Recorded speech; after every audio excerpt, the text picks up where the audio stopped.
여러분 여러분과 함께 나누었던 사도행전 7장 54절에서 8장 3절까지 말씀을 가지고 스데반의 순교라는 제목으로 여러분과 함께 말씀을 나누고자 해요. 여러분, 우리나라에 개신교가 들어온 지 거의 120년, 130년 오래됐죠. 자, 그러면 우리나라의 개신교 중에 최초의 순교자가 누구냐? 토마스 선교사입니다. 1866년도에 와서 1년 채 안 돼서 순교를 하게 되는 최초의 선교사가 토마스 선교사죠. 자, 그러면 온 인류의 기독교 역사상 예수 그리스도를 믿는 개신교가 세워진 이래 최초로 순교한 사람이 누군지 혹시 아십니까? 눈치가 빠른 분은 바로 대답이 나와요. 최초의 순교자가 누구죠? 스데반 집사입니다. 그게 오늘 본문의 내용이거든요. 초대교회, 최초의 교회에서 처음으로 복음 전하다가 그 자리에서 순교한 사람이 바로 스데반 집사죠. 그 배경을 보면요, 여러분, 초대교회는 정말 부흥하는 교회였습니다. 여러분, 2장에 보니까요, 베드로가 설교 한 번 했다고 그날 3,000명이 예수 믿겠다고 결단을 해요. 여러분, 오늘날 3,000명도 대단하지만 과거의 3,000명은 더 대단한 거예요. 엄청난 숫자죠.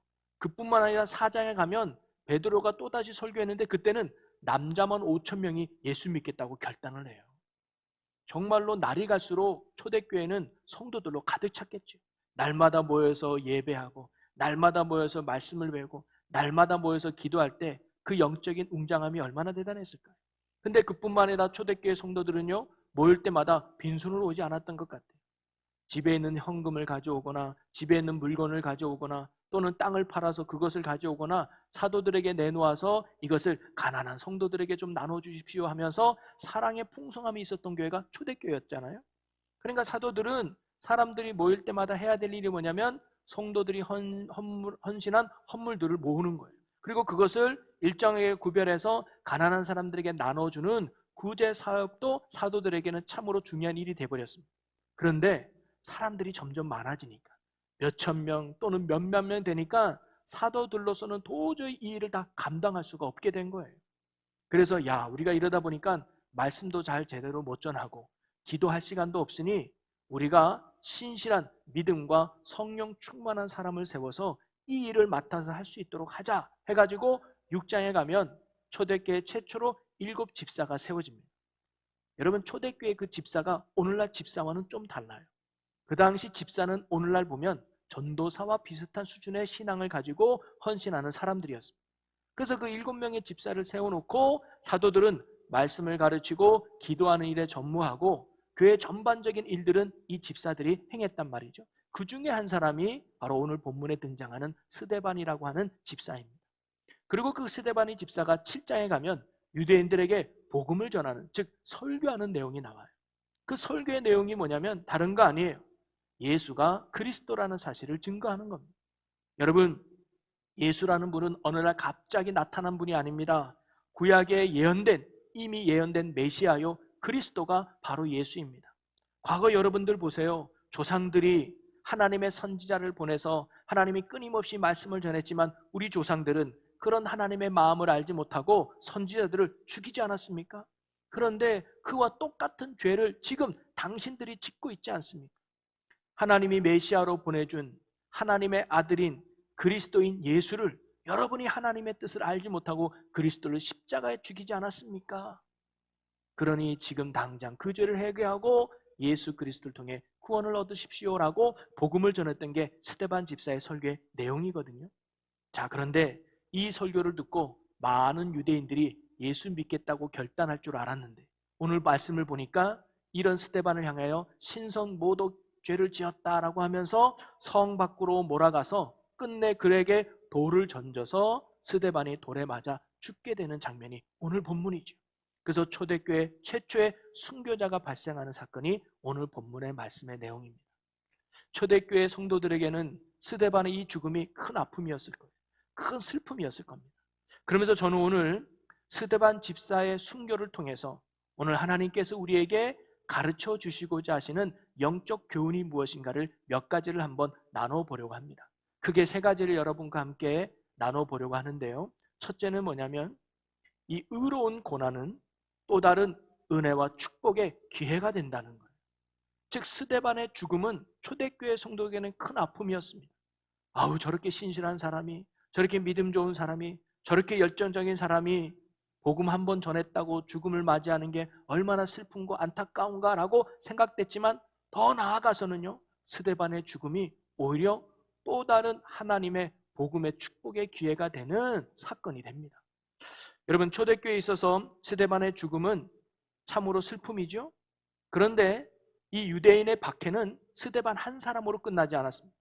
자, 8장 1절에 보니까 사울이 그의 죽임 당함을 마땅히 여기더라. 그날에 예루살렘에 있는 교회에 큰 핍박이 나서 사도 외에는 다 유대와 사마리아 모든 땅으로 흩어지니라. 스데반을 죽였던 유대인들은 스데반으로 끝나지 않았어요. 그 당시 예수 믿는 모든 사람들을 핍박하기 시작했습니다. 그래서 예루살렘에 다니고 있는 모든 초대교회 성도들을 핍박하기 시작했어요. 그래서 오늘 본문에 보니까 사도들만 남고 모든 성도들은 다 흩어졌더라 그래요. 그래서 그들은 유대와 사마리아와 모든 땅으로 흩어지게 된 것이죠. 자, 그런데 흩어진 이 결과는 어떤 결과를 또 만들게 되었느냐? 그것은 복음이 예루살렘에만 머물러 있지 않고 유대 전역으로, 나아가 사마리아와 모든 땅에 퍼지는 복음의 확장성을 가지게 된 겁니다. 그래서 오늘 우리가 읽지는 않았지만 8장 4절에 보면 그 흩어진 사람들이 두루다니며 복음의 말씀을 전할세. 여러분, 스데반의 순교가 있기 전까지는요, 초대교회 성도들은요, 성전이 있는 예루살렘 안에서만 신앙생활을 했습니다. 그리고 예루살렘에 사는 사람들에게만 복음을 전했습니다. 그들은 다른 곳으로 나갈 생각조차 하지 않았고요, 다른 곳에 가서 복음을 전할 생각조차 하지 않았습니다. 지금이 딱 좋거든요. 성전도 있겠다, 날마다 모일 수 있겠다, 여기가 딱 좋다는 생각이 초대교회, 즉 예루살렘 교회 성도들의 모습이었습니다. 그런데 스데반이 순교당함으로 말미암아 초대교회 성도들이 유대인으로 박해를 받기 시작하니까 그들은 더 이상 예루살렘에만 머물 수 없게 된 거예요. 그래서 그들은 유대로 나아가고 사마리아로 나아가고 온 땅까지 퍼지게 되었던 것이죠. 겉으로 보기에는 유대인들의 핍박 때문에 어쩔 수 없이 그들이 예루살렘을 떠나야 했고, 그것이 복음이 온 땅에 퍼지는 계기가 된 것 같지만 그 내면에는 하나님의 섭리와 하나님의 계획이 있었다는 거예요. 사도행전 1장 8장에 보면 오직 성령이 너희에게 임하시면 너희가 권능을 받고 예루살렘과 온 유대와 사마리아와 땅끝까지 이르러 내 증인이 되리라 하시니라. 아멘. 바로 하나님은 이스라엘 그 초대교회 성도들이 성령을 받으면 그들의 복음이 예루살렘에만 머물러 있는 것이 아니라 유대와 또 사마리아와 온 땅까지 퍼질 것을 이미 하나님이 말씀하시고 계획하셨던 거예요. 그러한 하나님의 복음의 계획이 바로 스데반의 순교와 초대교회 핍박을 통해서 이루어진 거예요. 시작하게 된 것이죠. 스데반의 죽음이 정말 그들에게는 큰 슬픔이었지만, 유대인의 박해와 핍박이 그들에게는 큰 고통의 시간이었지만, 예루살렘을 떠나야 한다는 것이 그들에게는 둘도 없는 큰 아픔이었지만, 하나님은 오히려 이것이 복음을 온 땅에 퍼지게 하는, 복음을 더욱 확장케 하는 은혜의 기회, 복음의 기회로, 축복의 기회로 하나님이 삼으셨다고 하는 것입니다. 그러기에 오늘 스데반의 순교를 통해서 우리가 깨달을 수 있는 것은 뭐냐면, 바로 의로운 고난은 또 다른 축복과 또 다른 은혜로 나아가는 기회가 될 수 있다는 거예요. 사랑하는 성도 여러분, 우리도 우리의 모든 인생은 세상 역사의 주관자가 되시는 하나님의 섭리 안에 진행되고 있다는 사실을 여러분 믿으시기를 바랍니다. 그러기에 우리가 오늘 스데반처럼 믿음의 길을 신실하게 걷다가 예기치 않은 고난을 당하게 되죠. 분명 아픔이고 분명 슬픔일 것입니다. 그러나 하나님은 그 고난을 통해서 우리에게 또 다른 축복과 은혜의 길을 예비하고 또 두셨음을 여러분 믿으시기를 바랍니다. 다윗이 10년 동안 도망자 신세를 하게 될 때 그 도망자 신세는 다윗에게는 정말 아픔이고 큰 고난이었을 거예요. 그러나 그 과정을 통해서 그는 이스라엘 백성 전체를 다스릴 수 있는 왕으로서의 인품과 인격 그리고 리더십을 키울 수가 있었습니다. 또 요셉은 노예 생활이라고 하는 큰 아픔을 겪고 감옥에 갇혀야만 하는 큰 고난을 겪게 되지만, 오히려 그 아픔과 고난을 통해서 그는 애굽의 총리로서 세워지고 다스릴 수 있는 능력을 키울 수 있는 기회로 삼았던 것이죠. 여러분, 그러기에 예수 믿고 구원받은 저와 여러분에겐 우연이란 없는 줄로 믿으시기를 바랍니다. 오늘도 하나님은 우리를 향한 선하시고 놀라운 계획을 갖고 계시다는 거죠. 그러기에 우리가 믿음의 길을 신실하게 걸어가는 가운데 스데반처럼 예기치 않는 고난, 예기치 않는 아픔, 예기치 않는 슬픔 겪을 수가 있어요. 그러나 우리는 그것이 끝이 아니라 이 고난과 아픔을 통해서 또 다른 축복을 주실, 또 다른 은혜를 주실 하나님을 기대하며 있는 그 고난의 자리에서 신실하게 더욱 믿음을 지켜나갈 수 있는 저와 여러분들이 되시기를 주님의 이름으로 간절히 축원합니다. 그래서 분명 그 고난 뒤에는 또 다른 하나님의 축복의 은혜가 우리에게 있게 될 것입니다. 그리고 오늘 말씀을 통해서 두 번째로 우리가 배울 수 있는 영적 교훈은 뭐냐면 이 복음의 말씀은 믿음으로 들을 때 구원의 역사가 일어난다는 거예요. 듣는 자가 중요하다는 거죠. 여러분, 오늘 스데반의 설교를 들은 사람들은 어떤 반응을 보였습니까? 54절에 보니까 그들이 이 말을 듣고 마음에 찔려 그를 향하여 이를 갈거느리라고 나오죠. 스데반의 말씀을 듣고 마음이 찔렸어요. 이 마음이 찔렸다는 것은 양심의 가책을 느꼈다는 거거든요. 스데반의 말이 틀린 말은 아니었다는 거예요. 그런데 그 다음에 이들의 반응이 뭐예요? 이를 갈았다고 해요. 여러분, 이를 갈았다는 것은 뭐냐면 크게 화를 냈다는 거예요. 분노를 냈다는 거죠. 이 스데반을 향해서 씩씩거렸다는 거 아니겠습니까? 자, 그런데 사도행전 2장에 가면 베드로가 설교하잖아요. 그런데 그 베드로의 설교를 듣고는 사람들은 전혀 다른 반응을 보여요. 2장 37절에 보면 그들이 이 말을 듣고 마음에 찔려 베드로와 다른 사도들에게 물어 이르되 형제들아 우리가 어찌할꼬 하거늘. 여러분, 베드로의 설교를 듣고 여전히 이들도 마음이 찔렸다고 해요. 맞는 말이었다는 거죠. 그런데 이들은 어떤 반응을 보입니까? 사도들에게 물어 이르되 형제들아 우리가 어찌할꼬. 그럼 우리가 이제 어떻게 해야 됩니까? 우리가 이제 어떻게 살아가야 돼요? 라고 복음을 받아들이고 회개하는 모습으로 나아갔다는 거 아니겠습니까? 여러분, 이 두 사람의 설교에 왜 이런 전혀 다른 반응을 사람들이 보였을까요? 이 두 사람이 전한 메시지가 달랐기 때문일까요? 스데반이 전한 메시지하고 베드로가 전한 메시지가 다르기 때문에 반응이 달랐을까요? 아니에요. 이 두 사람은 다 동일한 말씀을 전했어요. 어떤 말씀이에요? 예수가 그리스도라는. 너희들이 죽인 그 예수가 바로 우리의 그리스도야, 우리의 메시아야라는 이 복음을 바로 스데반도 전하고 베드로도 통일이 전했다는 거예요. 메시지 때문은 아닌 것 같아요. 자, 그러면 베드로와 스데반의 직분의 차이 때문이었을까요? 베드로는 그래도 사도니까, 그리고 스데반은 집사이니까, 사도와 집사는 같지 않으니까 뭔가 수준의 차이가 있기 때문에 사람들이 받아들이는 태도가 달랐을까요? 여러분, 아닙니다. 결코 복음의 능력은 전하는 자의 말발이나 그 수준에 결코 달려있는 게 아니에요. 여러분, 예수님도 보세요. 예수님도 얼마나 천국 복음을 전했습니까? 그런데 심지어 예수님이 전했음에도 불구하고 복음을 거부하고 예수님을 핍박했던 사람들도 많이 있었어요. 전하는 자가 중요한 건 아닌 것 같아요. 자, 그렇다면 어떻게 이 두 사람의 설교에 이렇게 전혀 다른 차이가 날 수 있었을까요? 그것은 바로 이 복음의 능력은 한마디로 말하면 복음을 듣는 자의 태도에 달려있다는 것을 오늘 성경이 우리에게 가르쳐주고 있는 것입니다. 베드로의 설교를 듣고 회개했던 자들은 복음을 믿으려고 했던 자들이고, 스데반의 설교를 듣고 이를 갈았던 자들은 복음을 믿지 않으려고 했던 자들이에요. 그래서 성경 우리에게 분명하게 가르쳐주죠. 십자가의 도가 멸망당하는 자들에게는 미련한 것이요 구원을 얻은 성도들에게는 하나님의 능력이 되는 것이니라. 오늘도 동일한 복음의 말씀이 주어져도 그 말씀을 믿음으로 받아들이는 자에게는 능력이 됩니다. 그러나 동일한 복음의 말씀이라 할지라도 믿음 없이 듣기만 하는 걸로 끝난다면 전혀 능력이 나타나지 않는다는 거죠. 여러분, 이것은요, 동일한 말씀도 마찬가지입니다. 어떤 사람은 말씀을 듣고 참 은혜가 되고 새롭게 결단하고 감사를 고백하는데, 어떤 사람은 동일한 설교자와 동일한 내용의 말씀을 들어도 전혀 은혜가 되지 않고 졸다가 또는 아무 생각 없이 돌아간다면 그 차이가 무엇이 있을까요? 물론 설교자의 준비와 영적인 자세도 굉장히 중요하죠. 그러나 그것보다 더 중요한 게 있는데 그게 뭐냐? 바로 말씀을 듣는 자의 믿음의 태도가 더 중요하다는 사실입니다.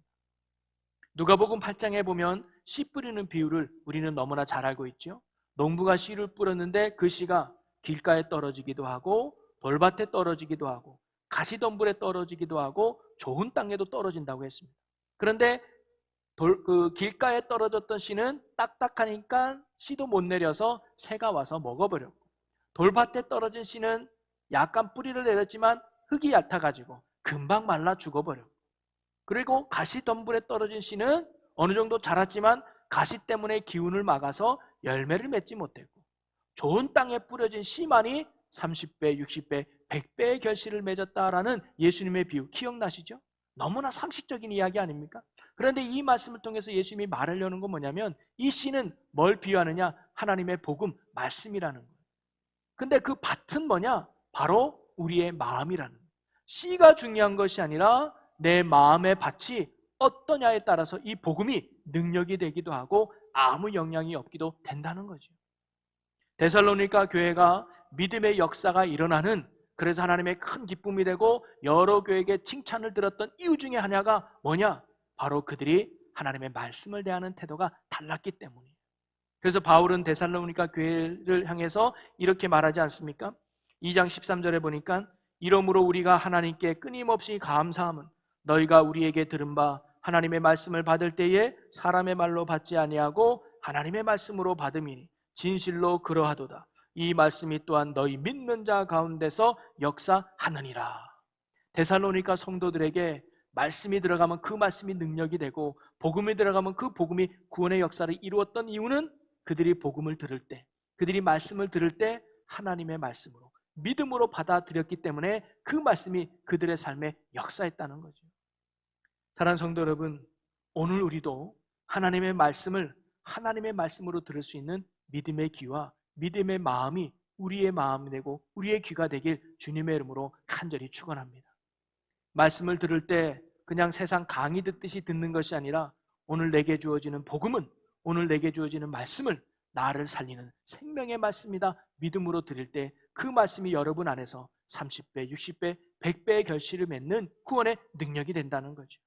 스데반 설교를 듣고 이를 갈며 복음을 거부하는 자들이 아니라 베드로의 설교를 듣고 우리가 어찌할꼬 하면서 복음을 믿음으로 받아들였던 그 성도들처럼 오늘 우리도 복음을 들을 때, 말씀을 들을 때, 그럼 우리는 어떻게 살아가야 되겠습니까? 라고 하면서 그 말씀 앞에 내 자신을 맡기고 그 말씀 앞에 온전히 순종하며 나아가는 저와 여러분의 믿음의 모습이 되기를 주님의 이름으로 간절히 축원합니다. 우리가 그런 믿음이 될 때, 우리가 그런 자세가 될 때 그 말씀이, 그 복음이 우리에게 구원의 참 능력이 된다는 것이죠.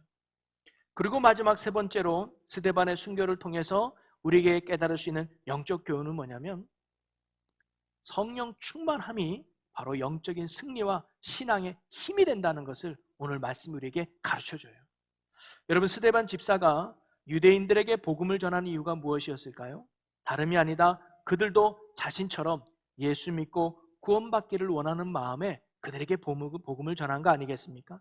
그런데 오히려 그 유대인들에게 복음을 전한 것 때문에 처음에는 유대인들이 자신에게 크게 화를 냈잖아요. 이를 갈았어요.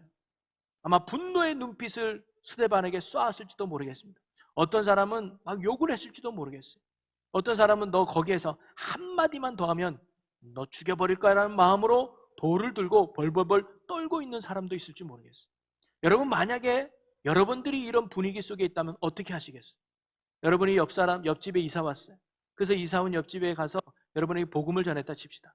예수 믿으세요. 예수 믿으면 천국 가요. 예수 믿지 않으면 우리 지옥 갈 인생이에요. 꼭 예수 믿었으면 좋겠습니다 라고 했더니 그 사람이 갑자기 몸을 벌벌벌 뜨면서 화를 내면서 욕을 해요. 그뿐만 아니라 당신 죽이겠다고 집에 부엌에 가서 칼을 들러간다면 여러분 어떻게 하시겠어요? 도망가야죠. 아, 이 사람은 덜 익은 고구마구나. 여기서 더 이상 찔렀다가는 내가 큰일 나겠구나. 빨리 도망가야죠. 그게 상체가 아니겠어요? 스데반이 지금 그런 분위기 아닐까요? 이들이 예수 믿었으면 너무 좋겠다. 이들이 예수 그리스도를 영접했으면 너무 좋겠다로 복음을 전했는데 그냥 무관심 수준이 아니에요.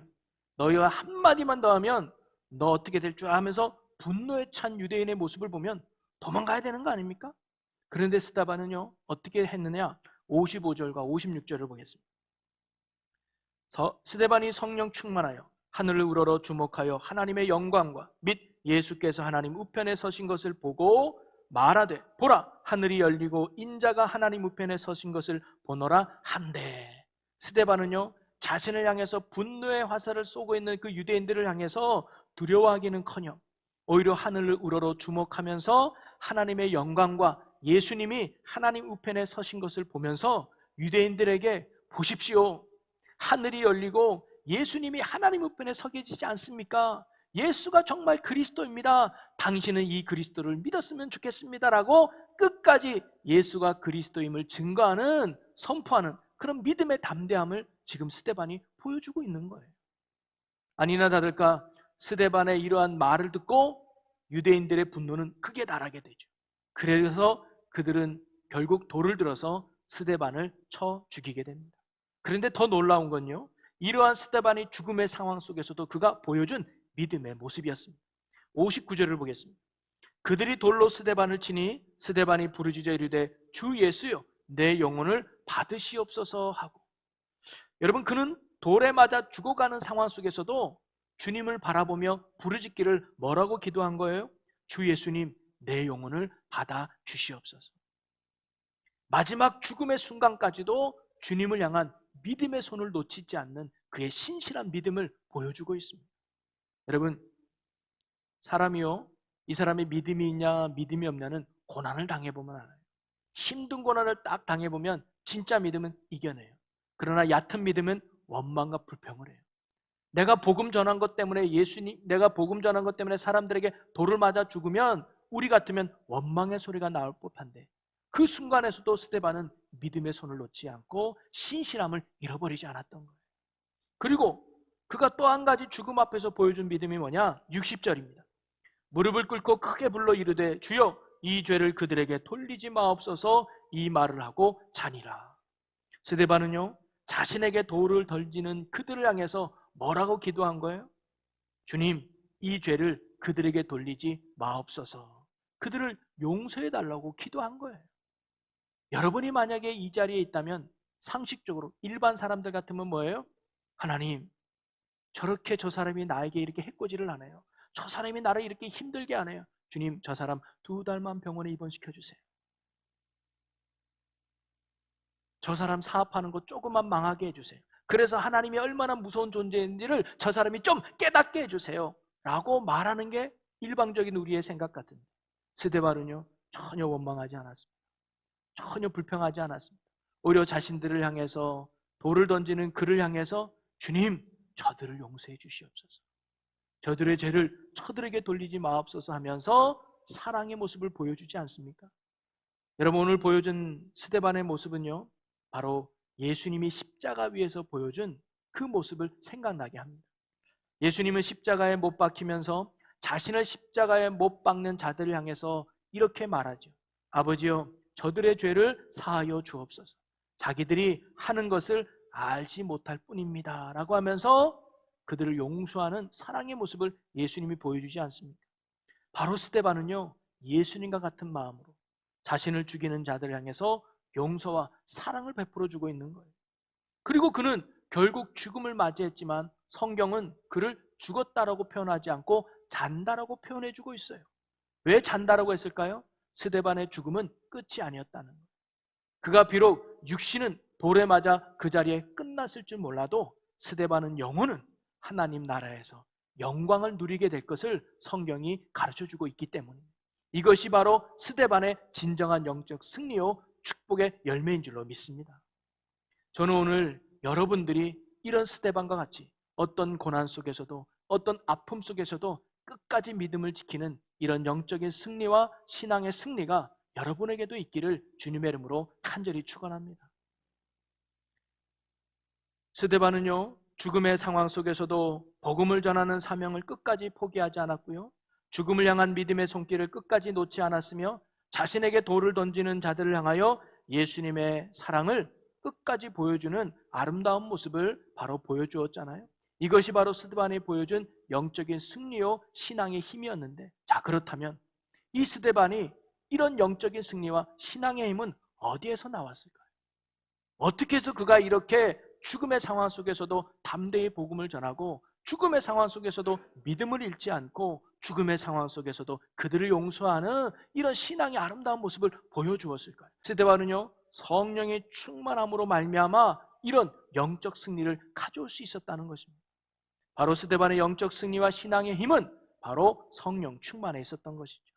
스데반이 성령님으로 충만했기 때문에 그는 죽음의 상황 속에서도 담대히 복음을 끝까지 전할 수 있었고요. 성령님이 스데반 안에 충만했기 때문에 그 죽음의 상황 속에서도 주님을 향한 믿음을 잃지 않을 수 있었습니다. 그리고 성령님이 그 안에 충만했기 때문에 그는 자신을 향하여 돌을 던지는 그들을 향해서도 용서를 베풀고 사랑을 실천할 수 있었던 것이죠. 사랑하는 성도 여러분, 오늘 우리도 진정한 영적 승리와 신앙의 힘은 오직 성령의 충만함이 있는 줄로 믿으시기를 바랍니다. 성령이 우리 안에 충만할 때 어떤 고난과 역경이 와도 우리는 이겨낼 수 있습니다. 성령이 충만하면 우리에게 어떤 시험과 유혹이 와도 우리는 이겨낼 수 있습니다. 성령이 충만하면 우리에게 어떤 복음의 사명과 믿음의 사명이 맡겨져도 감당할 수 있는 능력이 우리 안에 있게 될 줄로 믿습니다. 성령이 충만하면 말씀대로 살아가는 힘이 우리 안에 있게 될 줄로 믿습니다. 그러기에 성도인 우리에게 있어서 가장 중요한 신앙의 본질, 신앙의 가치는 뭐냐? 바로 날마다 성령 충만함을 사모하고 성령 충만함에 힘쓰는 것입니다. 성경 읽는 것도 중요합니다. 기도 2-3시간 하는 것도 중요합니다. 그러나 중요한 건 신앙의 업적을 쌓는 것이 아니라 내 안에 성령의 충만함으로 살아가는 것입니다. 우리가 성령님은 누구신가에 대해서는 우리가 믿음의 성장반 4가지요. 성령이 누구신가의 말씀을 들으면 구체적으로 성령님이 어떤 분이신지 그리고 성령님이 하시는 일이 무엇인지를 우리가 그 공부 시간에 많이 배울 수 있어요. 그래서 믿음의 성장반을 통해서 구체적으로 성령님이 하시는 일이 무엇인지를 여러분 배우는 기회가 됐으면 좋겠고, 오늘 제가 성령님이 어떤 분인가를 다 설명할 수 없지만 한 가지, 신앙의 힘과 영적 승리는 오직 성령의 충만함에 있구나. 그러면 우리가 날마다 성령의 충만함을 사모하며 살아가야 되겠구나. 그럼 우리가 어떻게 하면 성령의 충만함과 성령의 임재를 경험할 수 있을까요? 성경을 근거해서 몇 가지를 살펴보면서 우리가 결단했으면 좋겠는데요. 첫째는요, 회개하고 죄 용서 받은 자에게 성령님이 임하시는 겁니다. 사도행전 2장 38절에 보면 베드로가 이르되 너희가 회개하여 각각 예수 그리스도의 이름으로 세례를 받고 죄 사함을 받으라. 그리하면 성령의 선물을 받으리니. 우리가 예수 그리스도를 주로 영접하고 내 죄를 회개하면 성령을 선물로 받는다는 거예요. 예수를 주로 고백하지 아니하면, 죄 용서 받지 못하면 성령 충만함이 없다는 거예요. 그 다음에 두 번째는 기도할 때 성령이 우리 안에 충만히 임합니다. 사도행전 2장에도 보면 마가다락방에서 그 120명 성도들이 간절히 기도할 때 성령이 임하지 않았습니까? 그리고 사도행전 4장 31절에도 보면 빌기를 다함에 모인 곳이 진동하더니 무리가 다 성령이 충만하여 담대히 하나님의 말씀을 전하니라. 빌기를 다함에 기도했다는 거예요. 주여 성령의 충만함을 주옵소서. 주여 이기게 하여 주옵소서. 주여 승리케 하여 주옵소서. 간절히 기도했더니 성령이 그곳에 임하여 담대함으로 하나님의 말씀을 전하는 역사가 일어났다는 거죠. 또 말씀에 순종할 때 성령이 우리에게 임하죠. 사도행전 5장 32절에 보면 우리는 이 일의 증인이요 하나님이 자기에게 순종하는 사람들에게 주신 성령도 그러하니라. 순종하는 자에게 성령이 임하는 거예요. 그리고 사도들이 안수할 때 성령이 임했다는 것을 알 수 있습니다. 사도행전 8장 17절에 보면 이에 두 사도가 그들에게 안수함에 성령을 받는지라. 이건 물론 목사에게 안수받는 의미도 있겠지만 중보기도, 서로 기도해 주는 거예요. 하나님이 아무개가 성령 받게 하여 주옵소서. 하나님 아무개에게 성령의 충만함을 주옵소서. 서로 중보하고 기도할 때 성령이 임하죠. 그리고 마지막으로는 뭐냐면 말씀을 들을 때 성령이 임해요. 사도행전 10장 44절에 보면 베드로가 이 말을 할 때에 성령이 말씀 듣는 모든 사람에게 내려오시니, 베드로의 설교를 들을 때 고넬료 가족 식구들이 성령의 충만함을 받습니다. 한마디로 말하면 성령 충만은 말씀과 기도를 통해 이루어진다는 거예요. 여러분, 결코 성령 충만은 시장에서 받을 수 없습니다. 성령 충만은 식당이나 놀이공원에서 받을 수 없어요. 말씀이 있는 자리, 기도의 자리, 은혜의 자리 속에 성령이 우리 안에 충만하게 임하는 줄로 믿으시기를 바랍니다. 여러분, 정말 성령 충만함을 사모하십니까? 성령 충만함만이 신앙의 능력이고 힘이 됨을 믿으십니까? 그러면 우리는 성령 받는 일에 힘써야 되는 거예요. 그건 다른 게 없어요. 말씀과 기도에 힘쓰는 거예요. 언제 성령이 여러분을 충만해 줄 줄 몰라요. 공식이 있는 게 아니에요. 공식이 있으면 쉬워요. 1+1은 2다라고 해서 딱 떨어지면 얼마나 쉽겠어요. 근데 그게 그렇지 않아요. 아무개가 성령 받았다고 그 방법 똑같이 한다고 내가 성령 받는 거 아니에요. 하나님은 나의 수준과 형편에 따라서 다르게 역사하는 거거든요. 중요한 건 사모함입니다. 간절함입니다. 성령이 아니고는 하나님 내가 감당할 수 없사오니 충만함으로 인도하여 주옵소서. 날마다 기도하는 데 힘쓰고 말씀 듣는 데 힘쓰고 말씀대로 살아가는 데 힘쓰면 그 속에서 하나님의 때에 성령의 충만함을 힘입어서 스데반과 같이 승리하는 인생, 스데반과 같이 영광의 삶을 살게 하실 줄로 믿습니다. 오늘 이 충주제일교회에 다니고 있는 저나 여러분들이 성령의 충만함을 사모하고 성령의 충만함을 힘입어서 이 시대의 영적 승리와 신앙의 힘으로 성령의 능력으로 살아갈 수 있는 여러분이 되기를 주님의 이름으로 간절히 축원합니다. 그리하여 이 시대 속에서 하나님의 영광을 이 땅 가운데 드러내는 영광의 도구, 복음의 도구로 쓰임받는 우리 모두가 되기를 주님의 이름으로 간절히 축원합니다. 우리 이 시간 함께 기도하기 원합니다. 하나님 아버지, 우리가 이 믿음의 길을 걷다가 당하는 고난은 또 다른 축복을 위한 가정임을 믿고 그 고난 가운데 인내하며 믿음으로 이겨나가는 저희들이 되게 하여 주시옵소서. 복음의 말씀을 들을 때 믿음으로 듣는 자가 되어 그 말씀이 우리 안에 역사하는 삶이 되게 하여 주시옵소서. 날마다 성령의 충만함을 입어 영적인 승리와 신앙의 힘으로 이 땅의 주의 사명을 감당하며 복음의 신실한 뜻을 이루어가는 믿음의 종들이 되게 하여 주시옵소서. 감사와 영광을 주께 올려드리며 예수님의 이름으로 기도합나이다. 아멘. 뭐든지 내려놓고 가는 주 앞에 목마